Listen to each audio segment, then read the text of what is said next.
Wanna talk? So let's talk. Here, talk. You wanna talk?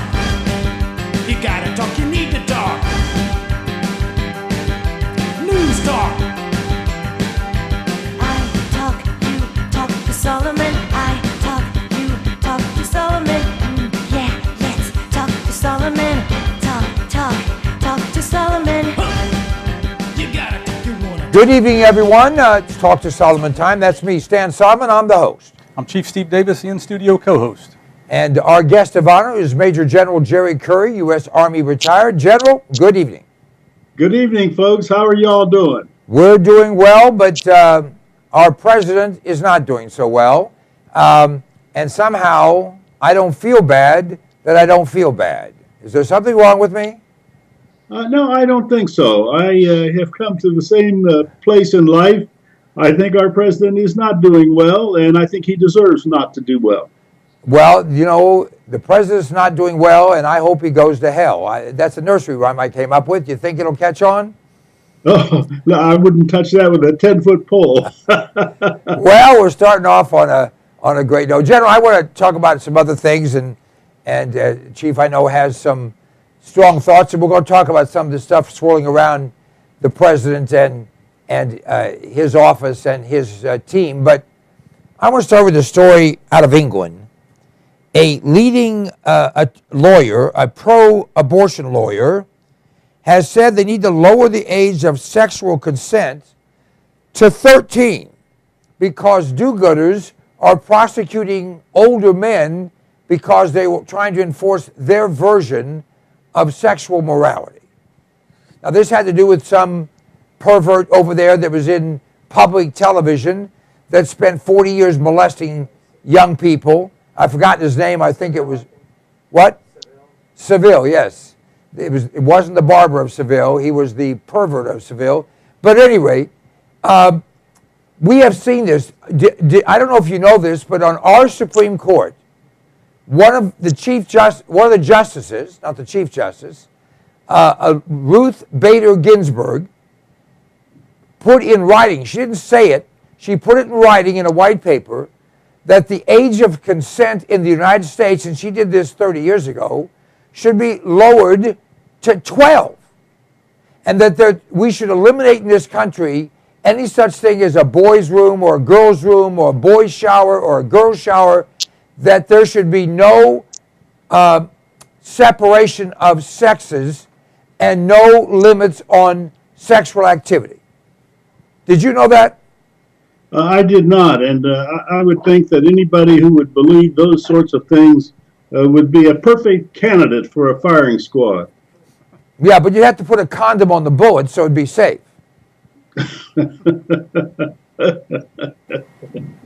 Oh, my goodness.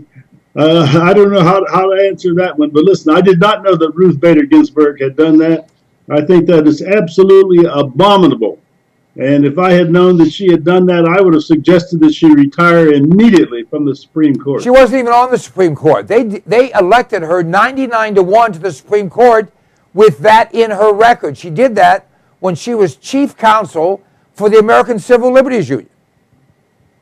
Well, you know, she should have gone out, and all the senators who voted for her should have gone out also.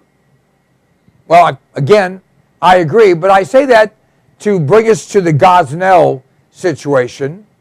This man was found guilty. Thank you, jury. Thank you, God.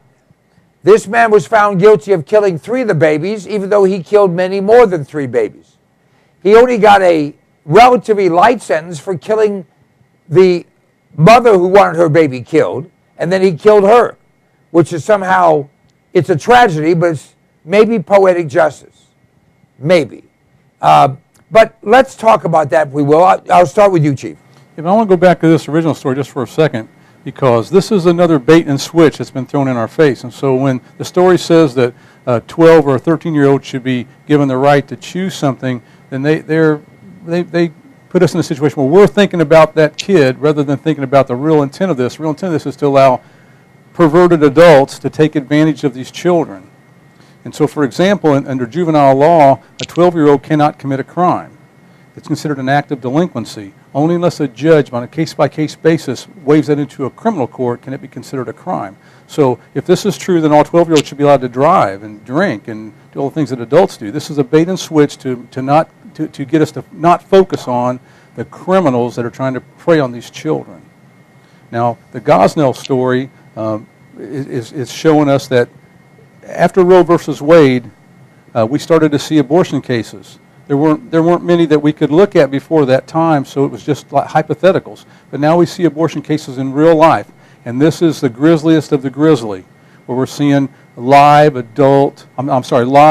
human babies that are tortured and mutilated and killed and allowed to suffer slow, painful deaths at the hands of a sadistic criminal mastermind. So whatever, first of all, I hope he gets a death penalty, and I hope that somehow they have a lottery and let me win it so I can go help them put him out of his human misery. Out of our misery. Everybody's misery. He's fine. He's laughing and joking. He doesn't see any problem in killing babies. He doesn't see any problem in taking trophies. He had jars of baby feet that he kept around for whatever his reason was. He kept the bodies of these murdered babies in his home, in a freezer. Yeah, but let's go a little farther, just a little farther. Not just murdered babies, but babies that were alive, that had their spinal cords cut with instruments, that screamed and cried and carried on and actually tried to escape while they slowly and painfully died at the hands of this butcher.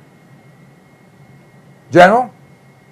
Yeah, I have always believed, and I believe today, I think that abortion is a very nice word. Abortion is murder.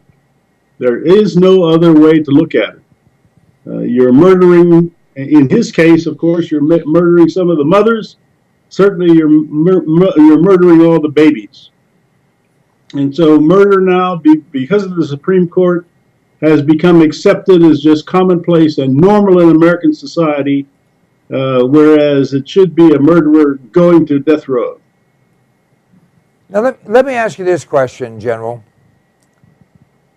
If we, and you weren't in the military in World War II, I don't believe, but I mean, you were in Korea, right? Yeah, I know I look that old, but I'm not. Yeah, I didn't think you are. I just, I know that you've been there a long time, but my point is, if you could think back, a person in your position at the top, a two-star, if you were leading a battle brigade, a battle battalion, a battle army, and you swept into a camp and found people in the act of doing what Gosnell was doing, of taking babies and murdering them, and then playing with and keeping and utilizing their bodies for whatever. Would you or would you not be enraged to the point of, if it was in your authority, to execute them as war criminals? Yeah, if it was in my authority, absolutely, I'd do that. You're talking about the kinds of things that happened at Auschwitz. There's no difference between Auschwitz and what Gosnell is doing. None at all. And Gosnell is, let me say this because you mentioned this, and I'm going to respectfully disagree. Gosnell is neither unique nor rare. There is a story about a guy in New Mexico that says, hell yes, I'm killing babies, and it's fun. And I turn him into mush, and I push him out. And was joking about it with a pregnant woman that was coming to him for an abortion. Now, let me go on the record, all right? Because I certainly don't want anyone to be confused. If you're blessed with a child, and you make the conscious decision to have your own child murdered, you're no good. You're not worthwhile. I don't have any empathy, sympathy for you, and I believe that if we have to pick, we should save the baby and let you die. Now, right, wrong, or indifferent, that's how I feel, because there's someone called God, and that's the way he put it. Do you know the term, General, an eye for an eye, a tooth for a tooth, stripe for stripe? Oh, yeah. Do you know where that appears in the Bible? It appears in Exodus chapter 20. Do you know what? That's the first time it comes in the Bible. And do you know what it refers to? Killing an unborn child on purpose. If you kill an unborn child, or what the Bible calls the fruit of the womb, on purpose, it's an eye for an eye, a tooth for a tooth. You kill the child, you lose your life. That's a good guiding principle, don't you think? I think it's a wonderful guiding principle. I think that's the one that this nation should adopt across the board. Wouldn't it be nice if we could see America? You know, we have killed, and I don't know the exact number, but I'm going to use the number 50 million. Oh, We yeah. have killed 50 million children in this country. We have killed well over 1 billion in the world. And those 50 million children, who knows what God's purpose was for them and how much good they might have done. Yeah, across the board. You know, we killed those children, and then we go over to China and spend $10,000 to adopt one to put in place of the one we killed. This is insanity. Well, I want to talk about some of the women that are undertaking abortions, and some of them, I don't know how many exactly, but some of them are pressured. They're feeling the pressure of their families, the pressure of the situation, the pressure of a lot of different things, society, the pressure from the Democrat Party. Abortions are legal. There are many places where you can get an abortion legally. So all of this pressure, in many instances, I'm sure it's a lot of women, they're making a decision to have an abortion that they're going to later regret. And so I believe that it's incumbent upon all of us to do more to try and help these women at that moment to get over that point, so they don't undertake the murder of their own child, and they can go forward then and realize that they can be saved from this. Because almost all of the women that undergo the murder of their own child always have some type of psychological damage later on that a lot of them don't ever get over. They turn to drugs, they turn to alcohol, turn to a lot of different things. Or they turn to Democrats. Who pray at the altar of abortion. The Democrat Party, that's where they pray. But what I'm saying is we should take some time to, when you're at church, make sure that there's some material there for women that may be pregnant and in a difficult situation that need somewhere to go. There are organizations that can help them. You know, the Catholics have Priests for Life, and there's other things that they can go to that will help them through this time. So I don't want to condemn all of them before they undergo the murder of their child, because those that do are going to suffer some kind of consequences. So it's incumbent upon us not to be just judgmental, but also be helpful before that thing occurs. By the way, you know, they keep hiding the fact that your chances of having breast cancer, if you kill your child in the first trimester and you've never had a full pregnancy before, then your chances of getting breast cancer increase dramatically, like 700 or 800%. That's simply fact. And the explanation is there, and there have been many studies that show it, and yet our government works with many of these leftist organizations to cover up those facts and say they're just not true. They are true. And we need to defeat these leftist organizations like Planned Parenthood, because if these girls in trouble go into that clinic, they're going to be bombarded with information to convince them that it's the right thing to do to kill their baby. And so many of them make the wrong choice and regret it later. It's up to us to help them not get into that decision-making process. You know, Steve, if you go into one of those clinics, there is no information that you're going to get that you can make an intelligent decision. That decision's already been made by the Gosnells, and they're just waiting for a victim so they can carry out that decision one more time. And you can look at it from another standpoint too, and that is, you know, you mentioned 50 million lives. Think of the 50 million lives that could be paying into Social Security to make it solvent. Immigration, unemployment, our entire workforce is affected by the number of people being killed. And I don't understand why we don't look at this intelligently and come to the conclusion that every life is precious, every life deserves to be saved. Who knows that one of those babies thrown in a garbage can somewhere or in a trash dumpster is going to be the one who has the secret to the development of some unknown medicine of some kind that will completely change or eliminate cancer, for example. You know, and every one of those murdered children is also a hole that's created in a family somewhere. It's a son, a daughter, a brother, a sister, a cousin, an aunt, or an uncle that's going to be missing from their lives and from their family photos. It's a tragedy. And again, General, you're absolutely right. I'm just saying that it's our duty for two things: to stop abortion, but also to help the girls and the women that are struggling at that moment to make sure they can make the right decision. That's all. Amen. All right, I want to segue to someone I wish hadn't been born, but he was. His name was Trayvon Martin. He was a punk. He was a drug user. He was a troublemaker. He was a thug. He was a bad person. And everyone with an I and a Q knows that he initiated the contact. He did the attacking. There ended up being a death that we never want that particularly. But now we have the media in cohorts with the prosecution trying to say, well, we're going to say Trayvon Martin was one step from being a saint. And you can't introduce any information, even though he had drugs in him the day of his death. You can't introduce that. We want everyone to think that he was, a 12-year-old choir boy, and this white guy, even though he was Hispanic, was out looking to murder a black guy, a black kid. And I'm so incensed. I would love the opportunity to do something that God would disapprove, but I would still do it.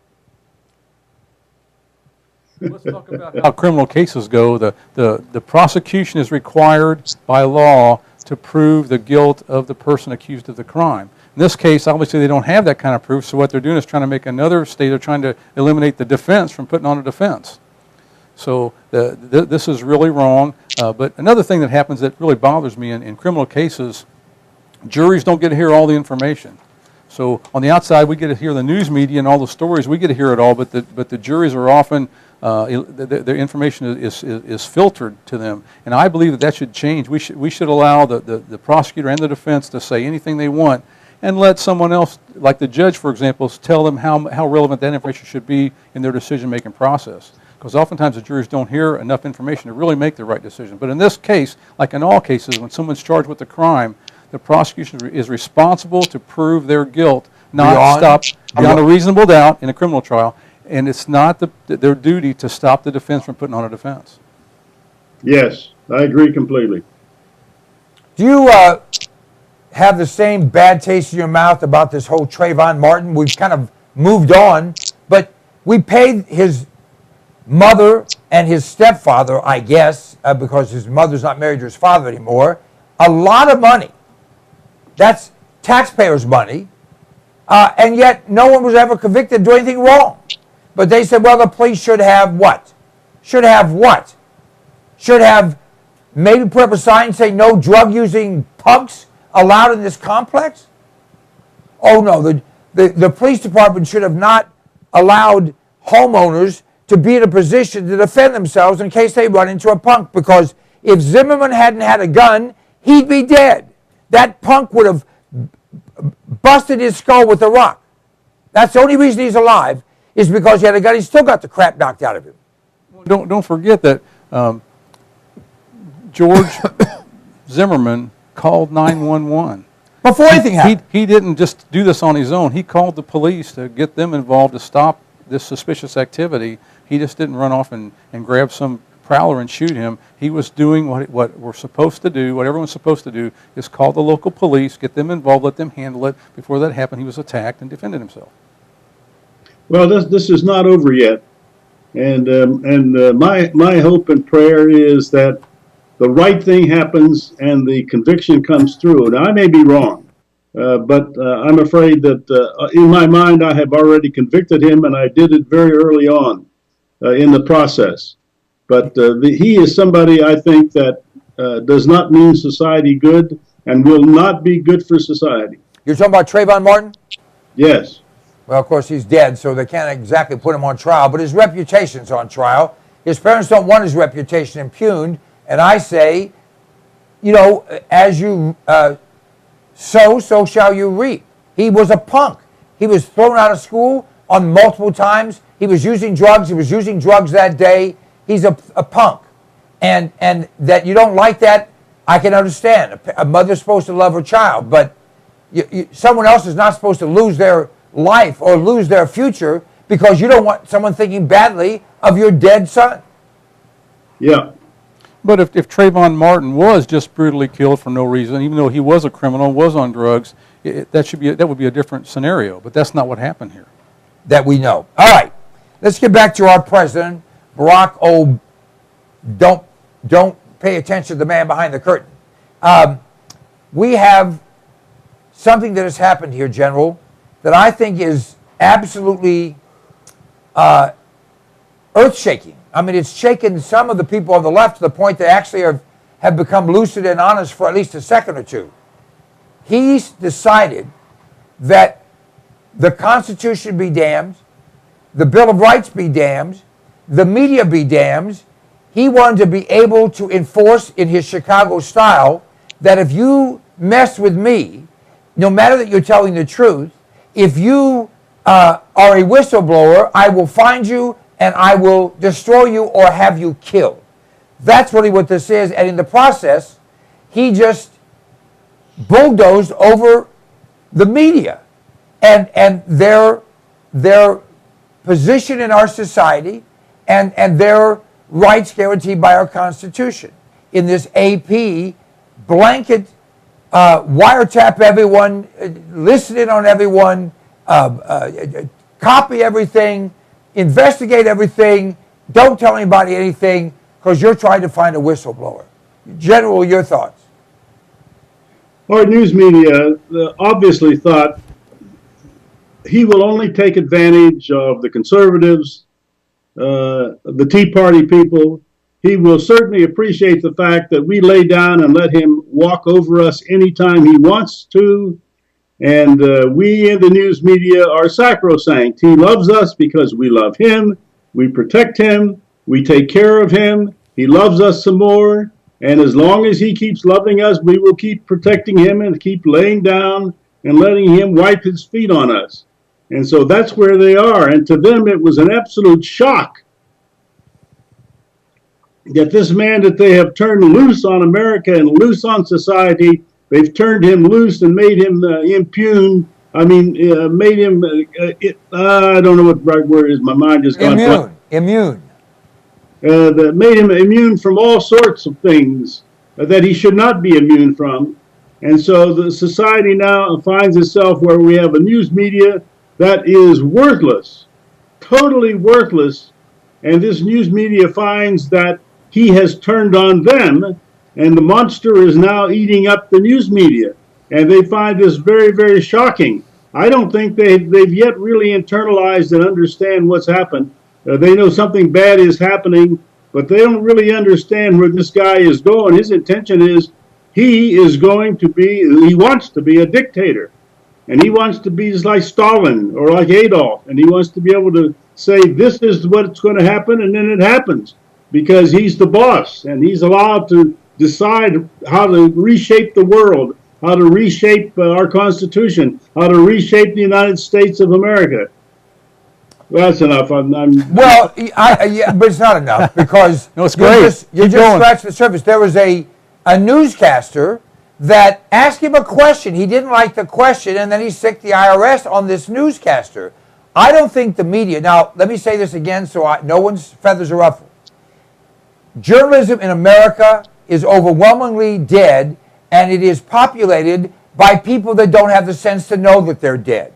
They're morons, they're idiots, they're perverts, they're godless, they're deviants, and they're anti-American. And the best that can happen to them, in my estimation, is they be turned to fertilizer and be used for the basement of an outhouse. Now, I want to show my proper respect. They don't have the sense to know that their worst enemy is not Stan Solomon, that thinks nothing of them, but it's Barack Obama who thinks they're dumber than I think they are and uses them and believes that they will not even question when strings are attached to their arms, their legs, their sexual organs, and their mouth. Or I repeat myself. If you're looking for some disagreement, you won't get it here. I think you stated it very succinctly. I'm with you completely.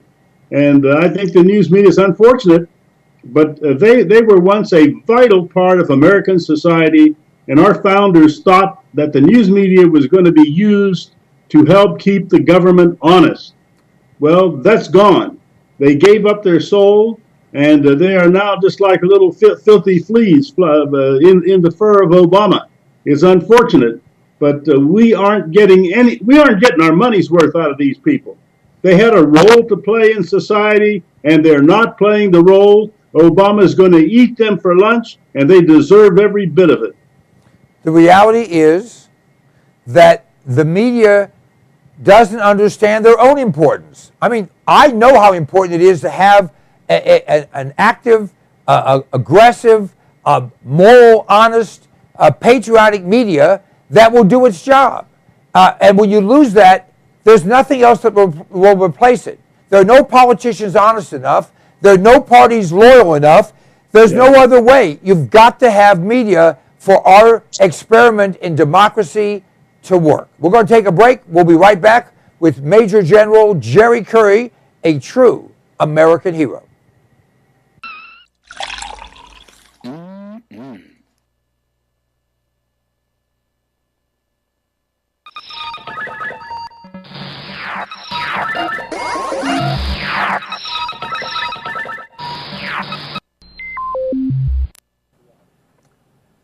Let me ask you a question. Do you like being sick? I have in my hand an incredible product. It's called TR10 supercolloidal silver. TR10 stands for a trace to the negative 10th power. The particles in this silver product are 6 to 8 angstroms, 6 to 8 10 billionths of a meter. Now listen to me. Silver has been the magic bullet for all of human existence. The Egyptians used silver instruments. We use silverware. They put silver in your teeth because nothing can grow on silver. Silver will kill anything but liberalism. I'm working on that. This product, you go to cpnlive.com, buy 1 quart of this product. It will last you for a very long time. Anytime you feel like you've been exposed to something bad, take some of this product, spray it in your mouth, or take a little bit and gargle it, swallow it. It will kill any pathogen. The average antibiotic kills 10 to 20 different pathogens. This product will kill 700 plus. Do yourself a favor, do your family a favor, do your doctor a favor. He's tired of seeing you. Get supercolloidal silver. Go to cpnlive.com, order the product. It's $29.95 plus shipping. I think it's $39.95 delivered any place in America right to your door. It's worth 10 times that. Check it out. If you're not 100% happy, just return it.